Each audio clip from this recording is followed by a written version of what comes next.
Good morning students. CCA online education channel में आप सभी विद्यार्थियों का स्वागत है। आज क्लास स्टार्ट करते हैं अपन। लास्ट क्लास में अपन ने पढ़ा था कि मर्दा जो जीवांश पदार्थ होते हैं उन मर्दा जीवांश पदार्थों का जो विच्छेदन होता है वो किस प्रकार से होता है। अपन ने कार्बोहाइड्रेट में सरल प्रकार की जो शर्करा है, सेलुलोज है, स्टार्च है, हेमीसेलुलोज है, लिग्निन है, इनका जो डीकम्पोजिशन होता है उस डीकम्पोजिशन के बारे में अपन ने अध्ययन कर लिया था। आज अपन ये पढ़ेंगे कि जो ये डीकम्पोजिशन होता है मृदा के अंदर जो जीवांश पदार्थ होते हैं उन जीवांश पदार्थों के जो अपघटन की प्रक्रिया होती है, विच्छेदन की जो प्रक्रिया होती है, उसको कौन कौन से कारक जो होते हैं वो प्रभावित करते हैं और किस प्रकार से ये कारक उसके विच्छेदन की क्रिया को प्रभाव डालते हैं।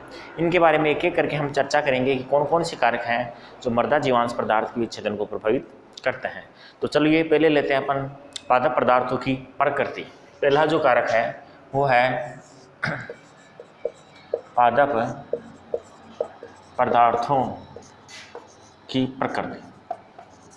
पादप पदार्थों की जो प्रकृति होती है वो डीकम्पोजिशन को प्रभावित करती है। ये किस प्रकार से प्रभावित करती है इसके बारे में हम बात करें तो आपको पता है कि जो पादप होते हैं, कुछ पादप ऐसे होते हैं जिनका जीवन काल कम होता है। सरल प्रकार के पादप होते हैं ये, जो सामान्यतः नाइट्रोजन युक्त पदार्थों से मिलकर बने हुए होते हैं। और कुछ पादप ऐसे होते हैं जो अधिक आयु के होते हैं, उनका जीवन काल बहुत लंबा होता है।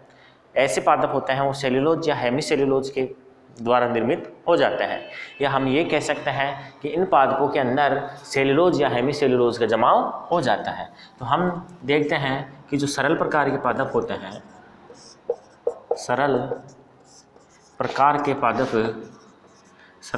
पादप नाइट्रोजन युक्त यौगिकों से बने होते हैं, नाइट्रोजन युक्त यौगिकों से बने होते हैं। जबकि आपके जो जटिल प्रकार के पादप हैं या जटिल या अधिक आयु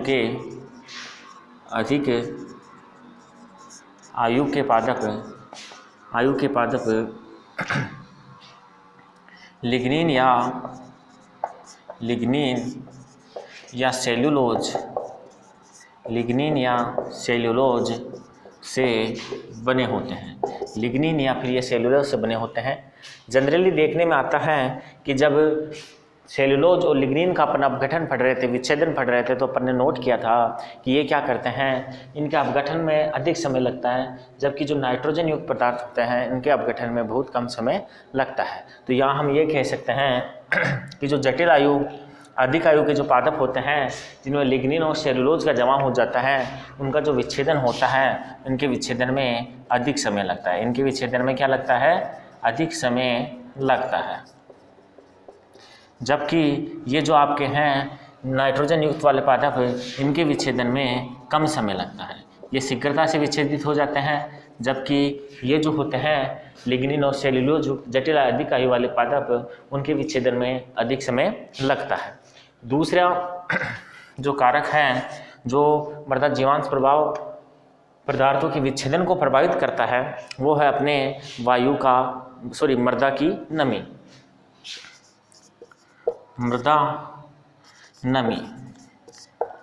मृदा में उपस्थित जो नमी होती है वो क्या करती है, मृदा जीवांश पदार्थ का जो विच्छेदन होता है उस विच्छेदन को प्रभावित करने का काम करती है। कई कारक होते हैं जो सामान्यतः मृदा विच्छेदन को प्रभावित करते हैं और उनमें से जो मृदा नमी है वो भी सामान्यतः एक कारक होती है।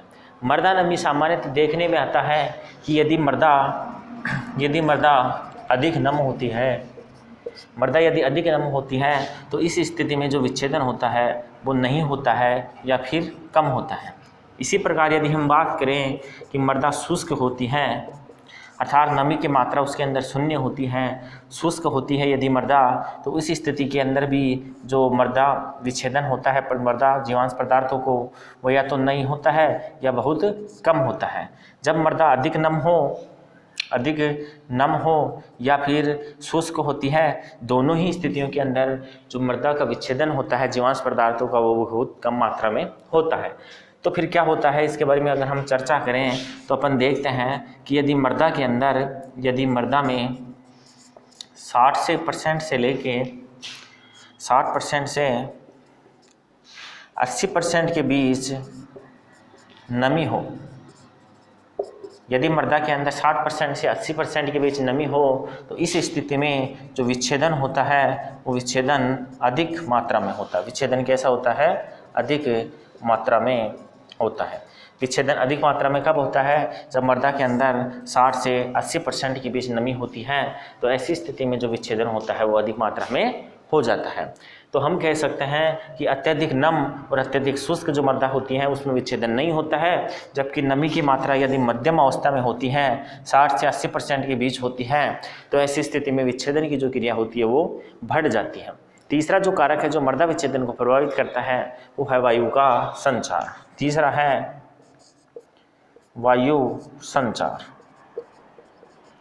वायु संचार की यदि हम बात कर रहे हैं तो अपन देखते हैं कि मृदा के अंदर यदि वायु अधिक मात्रा में प्रवेश कर सकती है, रंध्रावकाश मृदा में अधिक होता है, ऐसी स्थिति के अंदर जो मृदा होती है उसके अंदर वायु प्रवेश कर पाती है। मृदा में रंध्रावकाश होने की स्थिति के अंदर जो वायु होती है वो मृदा में प्रवेश कर पाती है, और ऐसी स्थिति के अंदर जो विच्छेदन की क्रिया होती है वो अधिक हो जाती है। तो अपन कह सकते हैं कि मृदा में वायु संचार अधिक होने पर मृदा जीवांश का विच्छेदन बढ़ जाता है। मृदा जीवांश का विच्छेदन बढ़ जाता है। कारण आपको पता है यह जो है वो इसके बारे में अगर हम बात करें तो जब वायु का संचार अधिक होता है तो इसका कारण यह है कि वायु का संचार अधिक होने पर उसमें क्या होता है, जो ऑक्सीजन होती है उस ऑक्सीजन की जो मात्रा होती है वो ऑक्सीजन की मात्रा बढ़ जाती है। ऑक्सीजन की मात्रा बढ़ जाती है। हम देखते हैं कि मृदा के अंदर यदि ऑक्सीजन की मात्रा अधिक होती है तो क्या होता है, डिकम्पोजिशन के लिए जो सूक्ष्म जीव होते हैं वो अधिक वृद्धि कर पाते हैं, और इस स्थिति के अंदर जो मृदा विच्छेदन है उसकी प्रोसेसिंग बढ़ जाती है। तो हम कह सकते हैं कि मृदा वायु संचरण एक इम्पोर्टेंट कारक है जो मृदा के जीवांशों के विच्छेदन में सहायता करता है। इसीलिए सामान्यतः क्या होता है कि आपकी जो दोमट मृदा होती है उसके अंदर रंध्र अवकाश अधिक मात्रा में होता है। रंध्र अवकाश अधिक होने के कारण जो विच्छेदन की दर होती है वो दोमट मृदा में जो आपके चिकनी मृदा होती है उसकी तुलना में अधिक होती है। दोमट मृदा में चिकनी मृदा की अपेक्षा विच्छेदन कैसा होता है, अधिक होता है। मृदा विच्छेदन अधिक होता है दोमट मृदा में चिकनी मृदा की अपेक्षा। उसका कारण यह है कि दोमट मृदा के अंदर जो रंध्र अवकाश होते हैं वो अधिक होते हैं, जबकि चिकनी मृदा के अंदर रंध्र अवकाश होते हैं वो कम मात्रा में होते हैं। तो ये को 3 कारण थे जिनके बारे में अपन ने चर्चा की है कि मृदा विच्छेदन को किस प्रकार से प्रभावित करते हैं। स्क्रीनशॉट ले लीजिए, फिर हम आगे के कारणों की चर्चा करते हैं।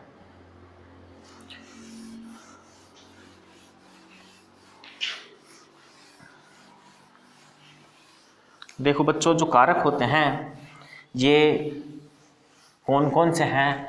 तीसरा कारक अपना हो चुका है। चौथे कारक की यदि हम बात करें तो वो है अपना तापमान। 4 नंबर पे है अपना ताप,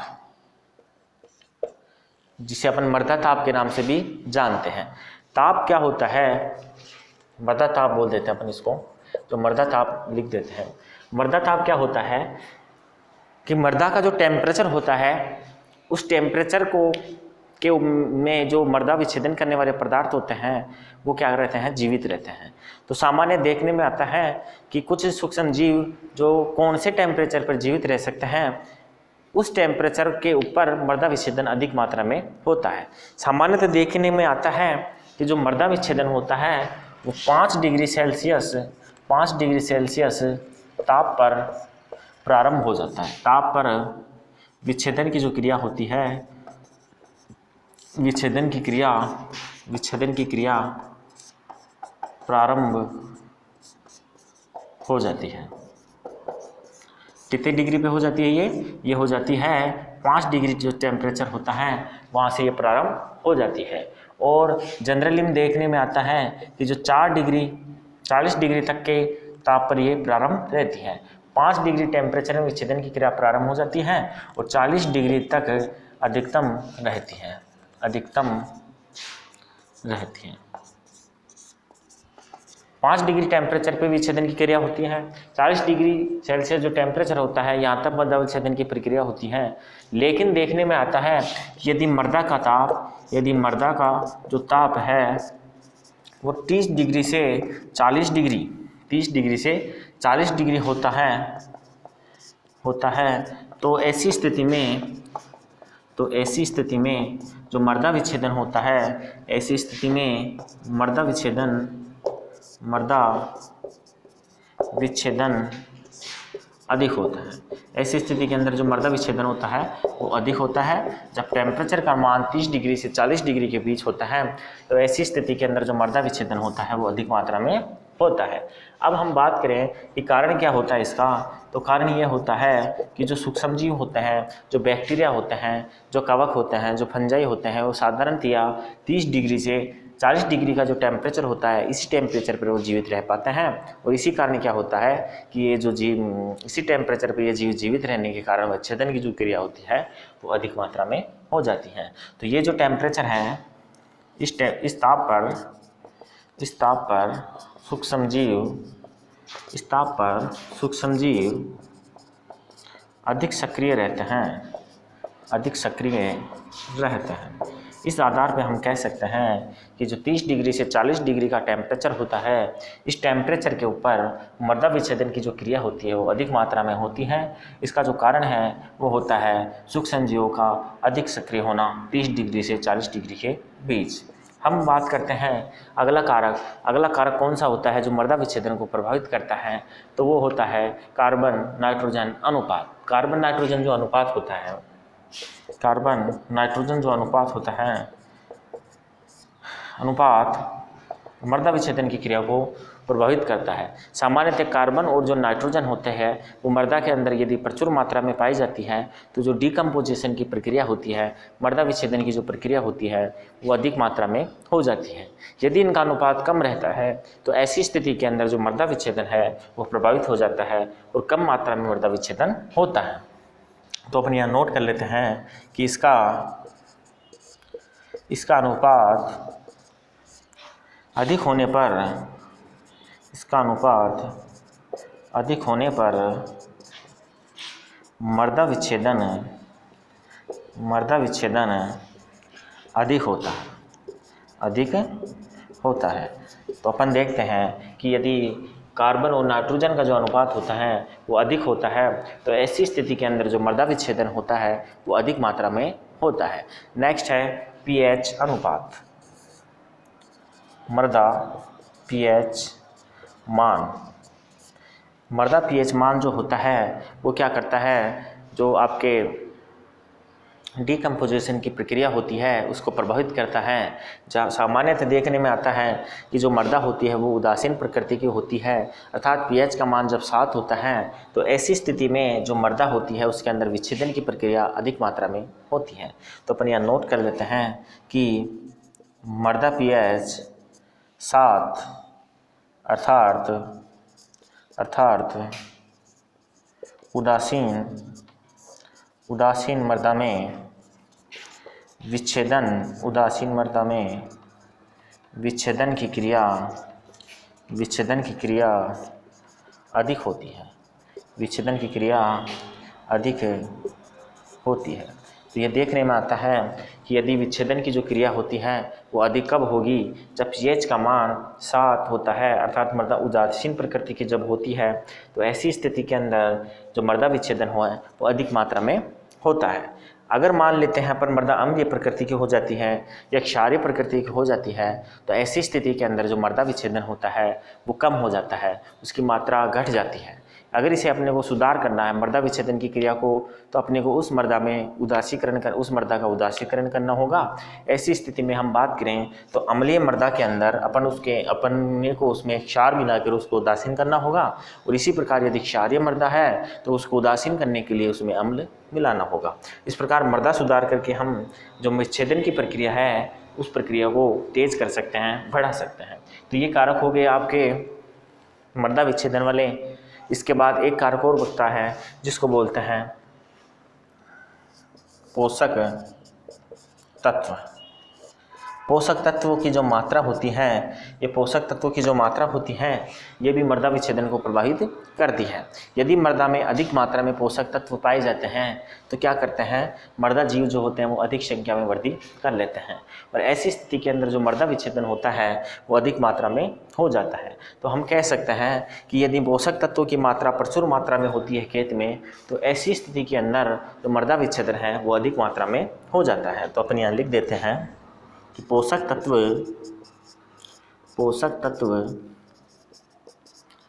अधिक मात्रा में होने पर, पोषक तत्व अधिक मात्रा में होने पर विच्छेदन की प्रक्रिया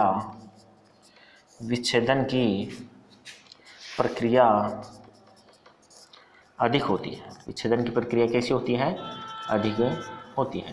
जनरली देखने को आता है कि यदि पोषक तत्वों की मात्रा अधिक होगी तो मृदा में पाए जाने वाले सूक्ष्म जीवों को पोषक तत्व अधिक मात्रा में मिलेंगे, और ऐसी स्थिति में मृदा विच्छेदन की जो दर है वो बढ़ जाती है।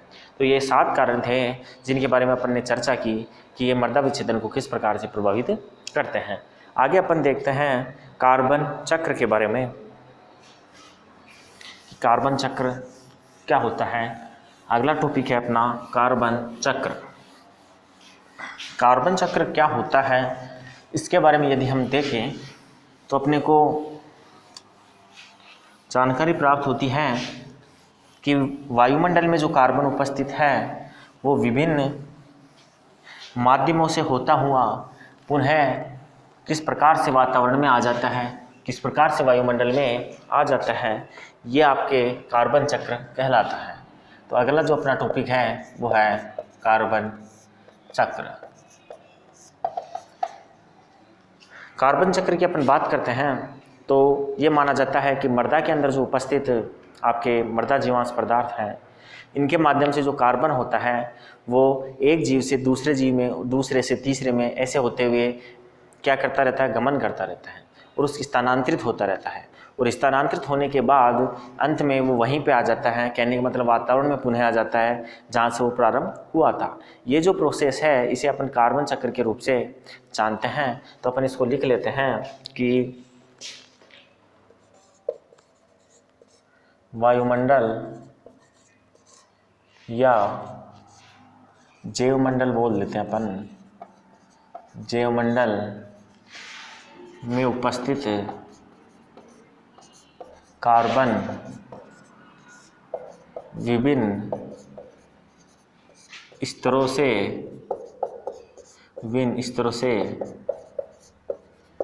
गुजरता हुआ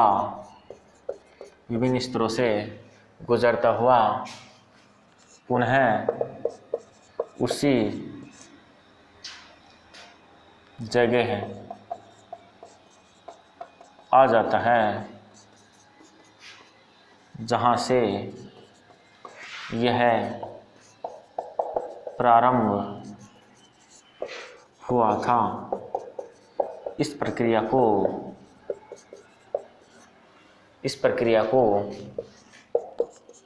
कार्बन चक्र कहते हैं। ये जो प्रोसेस होती है जहाँ से कार्बन जो प्रारंभ हुआ था वहीं पे लौट के आने की जो प्रोसेस है, इस प्रोसेस को अपन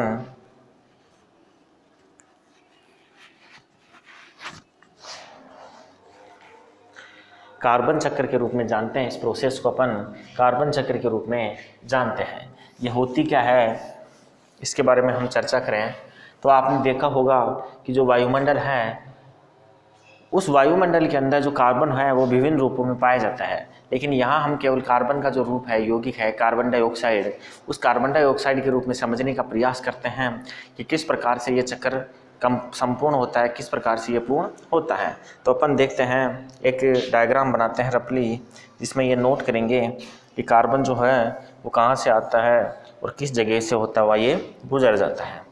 तो अपन देखते हैं कि मृदा में या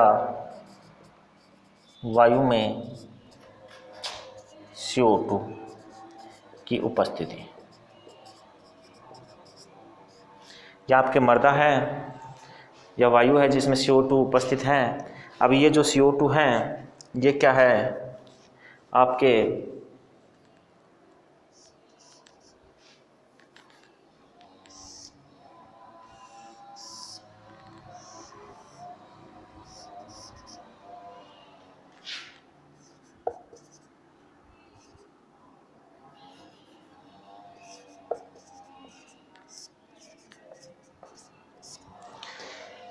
मृदा में या वायुमंडल में जो कार्बन है या जो CO2 है वो क्या होता है,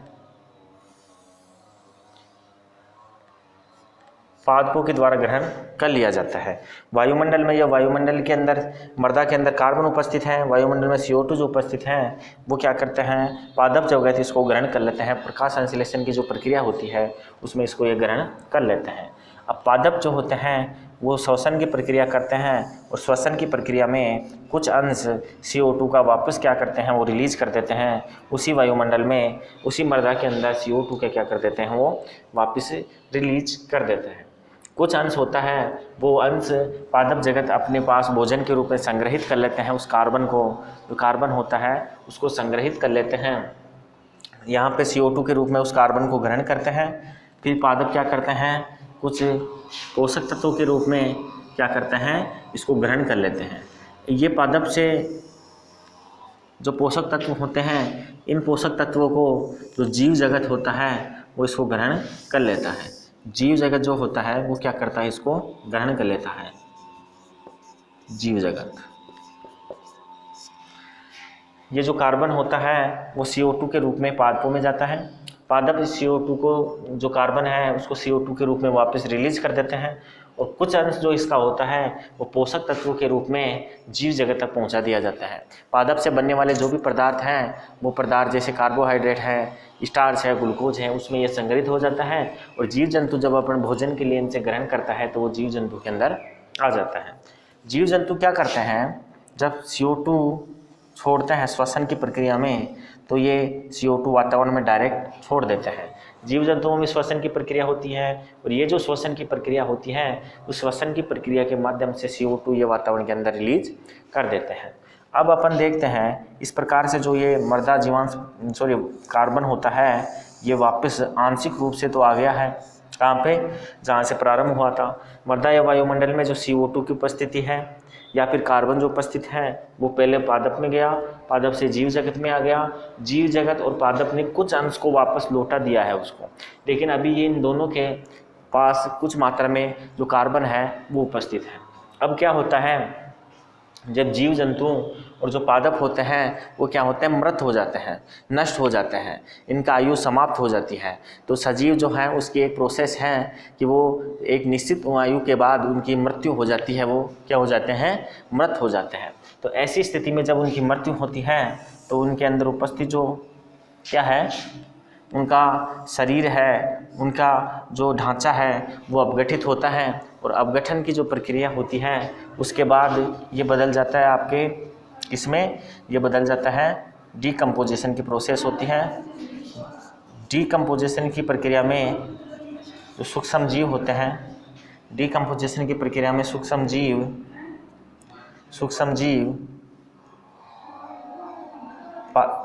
जीव होते हैं वो क्या करते हैं, इन्हें अपगठित करते हैं।